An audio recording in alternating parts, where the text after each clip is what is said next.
आपके नाम वारंट है। आपको हमारे साथ पुलिस चौकी चलना होगा। कृपया कोई व्यवधान न डालें, कोई भी प्रयास व्यर्थ होगा। रामधनी सिंह हथकड़ी लगाओ। एक सिपाही आगे बढ़ा और उसने अपने काम को बड़ी दक्षता से पूरा कर दिया। हम सभी भय और आतंक से खड़े हो गए। अतुल चिल्लाया, क्या है यह सब? इंस्पेक्टर ने कहा, यह रहा। अतुल चंद्र मित्र सज्जन हैं। दहशत से त्रस्त हम दोनों ने अपना सिर हिला दिया। अतुल ने थोड़ा हंसकर कहा, तो आपका संदेश अंततः मेरे ऊपर ही हुआ। तो ठीक है, मैं आपके साथ पुलिस थाने चलता हूँ। अजित, घबराना नहीं, मैं निर्दोष हूँ। एक पुलिस वैन आकर मेस के दरवाजे पर रुक गई। सिपाही लोगों ने अतुल को ले जाकर वैन में बिठाया और चले गए। डॉक्टर के दहशत से हुए पीले चेहरे से निकला, तो वह अतुल बाबू निकले।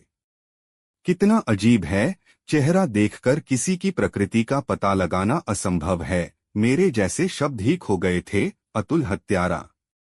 इतने दिन साथ रहते हुए मेरे अतुल से संबंधों में एक लगाव हो गया था। उसके मृदुल स्वभाव से मैं काफी प्रभावित था और वही अतुल एक हत्यारा। मुझे सच में बड़ा झटका लगा था।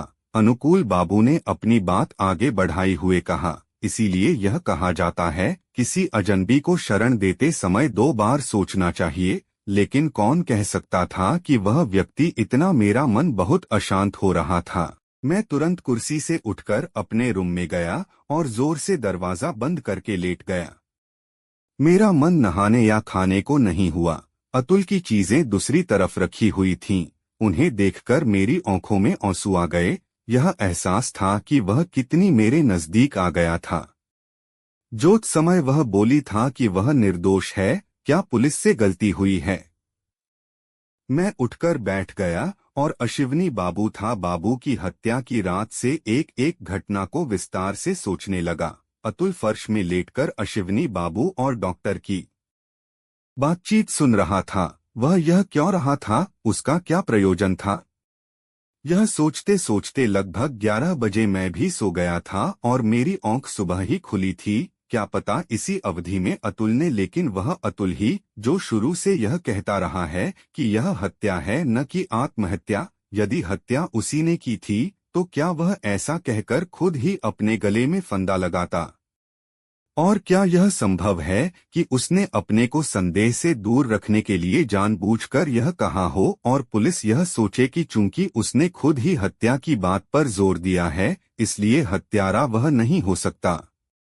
मैं अपने बिस्तर पर करवटें से बदल बदल कर अपने मस्तिष्क को हर तरह से दौड़ाता रहा। उठकर तेज कदमों से इधर उधर चदलकर विचारों में मग्न रहा। अब दोपहर हो गई, घड़ी ने 3 बजाए। मुझे विचार सूझा, क्यों न मैं वकील से राय लूं। मैं समझ नहीं पा रहा था कि ऐसी परिस्थिति में क्या किया जाए। नहीं मैं किसी वकील को जानता था। जो भी हो, मैंने सोचा कि वकील ढूंढना उतना मुश्किल नहीं है। मैं कपड़े बदलने लगा। इतने में दरवाजे पर आहट सुनाई दी। कोई बुला रहा था। मैंने दरवाजा खोला तो देखा अतुल खड़ा है। अतुल, तुम हो?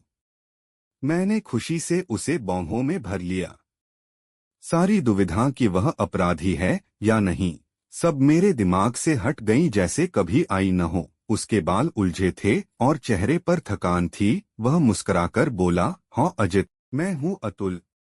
उन्होंने मुझे बड़ा हैरान किया। बड़ी मुश्किल से मुझे एक सज्जन मिले जिन्होंने मेरी बेल कराई, अन्यथा आज मुझे जेल जाना पड़ता। तुम कहीं जाने के लिए निकल रहे थे? जरा संकोच से मैं बोला, वकील के पास। अतुल ने मेरे हाथों को प्यार से दबाकर कहा, मेरे लिए? यदि ऐसा है तो अब आवश्यकता नहीं है। जो भी हो, इसके लिए धन्यवाद। मुझे फिलहाल अस्थायी बेल मिल गई है। हम लोग वापस कमरे में आकर बैठ गए। अपनी कमीज उतारते हुए अतुल बोला, उफ, मेरा सिर चकरा रहा है। मैंने दिन भर से कुछ नहीं खाया है। लगता है तुमने भी नहीं है। तो चलो जल्दी से नहा लें और चलकर खाना खा। मेरे पेट में चूहे कूद रहे हैं। मैं अपने संदेह समाप्त करना चाहता था, इसलिए मुंह से निकल गया, अतुल तुमने क्या? तुमन क्या अश्विनी बाबू की हत्या की है या नहीं?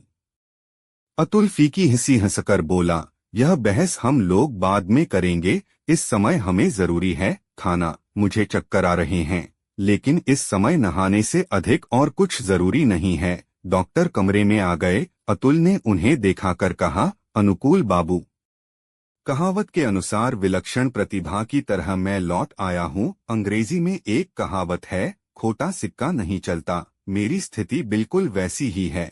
पुलिस ने भी बैरंग वापस कर दिया। गंभीर मुखमुदा में डॉक्टर ने कहा, अतुल बाबू, यह जानकर खुशी हुई कि आप वापस लौट आए हैं। शायद पुलिस ने आपको निर्दोष पाया हो और छोड़ दिया हो, लेकिन आप अब यहाँ और नहीं। मैं समझता हूँ आप समझ गए होंगे मेरी मंतव्य क्या है। यह पूरे मेज का सवाल है। सभी चाहते हैं जाना। देखिए, मुझे अन्यथा न लीजिए। मुझे आपके खिलाफ व्यक्तिगत रूप से कुछ नहीं है। पर अतुल ने तुरंत जवाब दिया, ओह, मैं समझ गया। निश्चित रूप से मुझ पर तो अपराधी का बिल्ला लग चुका है। मुझे शरण देकर आप क्यों मुसीबत में पड़ना चाहेंगे? क्या पता पुलिस आपके विरुद्ध भी अपराध उकसाने या मदद करने का चार्ज ला सकती है। कैसे कहा जाए? तो आप चाहते हैं कि मैं आज ही मेस छोड़ दूं?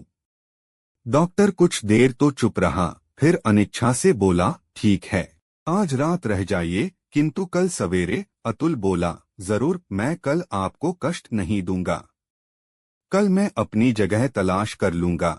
जहां भी हो, कुछ न मिला तो अंततः पड़ोस में उड़िया होटल तो मिल ही जाएगा। और वह हंस दिया। अनुकूल बाबू ने पुलिस स्टेशन में हुई बातों को पूछना चाहा, जिसके उत्तर में अतुल दो एक मामूली बातें को बताकर नहाने चला गया। डॉक्टर ने मुझसे कहा, मुझे लग रहा है कि मैंने अतुल बाबू को नाराज कर दिया, लेकिन मेरे पास कोई दूसरा उपाय नहीं है। मेस पहले ही बदनाम हो चुका है।